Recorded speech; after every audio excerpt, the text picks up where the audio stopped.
नमस्कार. कशी वाटली तुम्हाला अनुची आणि सोनूची आयडिया? मग काय झालं, सोनूच्या अनुच्या बाबांनी टी व्ही तर आणला, पण आता ही टी व्ही आणला तर आता आपल्या डोक्याला ताण होईल हे त्यांना वाटलं. आता टी व्ही पोरांना नाही म्हणू शकत नाही, कुणाला यायला कोणी टी व्ही बघायला आलं तर त्यांनाही नाही म्हणू शकत नाही. आता करावं काय? मग त्यांच्या डोक्यात एक आयडिया सुचली. मग आयडिया सुचल्यावर त्यांनी घरी टी व्ही आणला. अँटिना लवकर लावला नाही, टी व्ही पटकन लावला नाही, लाईटीचा प्रॉब्लेम आहे असं तसं सांगून 8-10 दिवस टी व्ही घरी आणला. मग पोरं परत नानांच्या मागं लागले, बाबा टी व्ही का वर जोडत नाही? वायरमन बाबा म्हणायचे वायरमन लागतो, असं लागतं, टी व्ही खराब होईल असं सांगायला लागले. नाना म्हणाले काय झालं रे, टी व्ही का वर लावत नाही तू?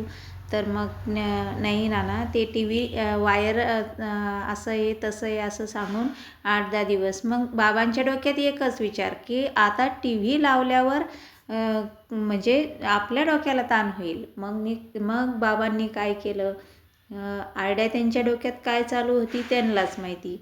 मग त्यांनी टी व्ही अँटिना लावून घेतला, नंतर टी व्ही जोडला. मग टी व्ही जोडल्यानंतर तिकडं त्यांनी एक काम करून ठेवलेलं होतं.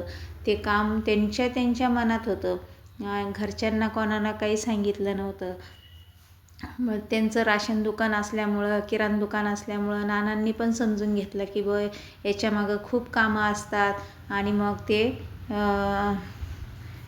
चालू असेल त्याचे कामं, मग ते टी व्ही जोडायला वेळ लागेल असं काहीतरी. मग पोरं पण शाळेतून आले की संध्याकाळी म्हणायचे बाबा टी व्ही लावा ना, जोडा ना. तर बाबा सांगायचे लाईटीचा प्रॉब्लेम आहे, आपल्या घरात फिटिंग व्यवस्थित नाही आहे, असं नाही आहे तसं नाही आहे. मग बाबांनी काय केलं, टी व्ही फक्त जोडून ठेवला पण चालू होत नव्हता.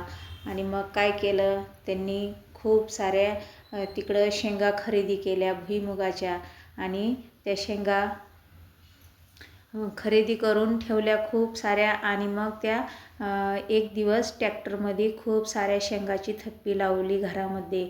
मग ते शेंगाची थप्पी लावली आणि मग त्या शेंगा काय करायचे ते, त्याच्यानंतर त्यांनी टी व्ही चालू केला.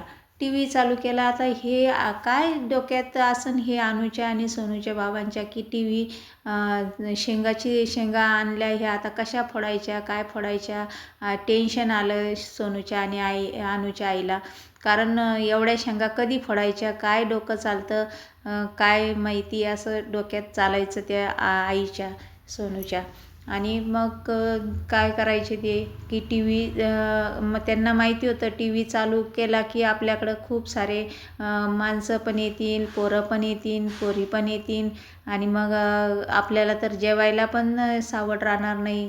कारण एवढे सारे कोणी बसल्यावर कोणाला काही म्हणता येत नाही. त्यावेळेसचे लोक खूप एकमेकांना समजून आणि असं उद्धटपणे बोलणारे नव्हते, आणि खेडेगावात खूपच सारं मान मर्यादा असते असं त्यांच्या घरात तरी होतं.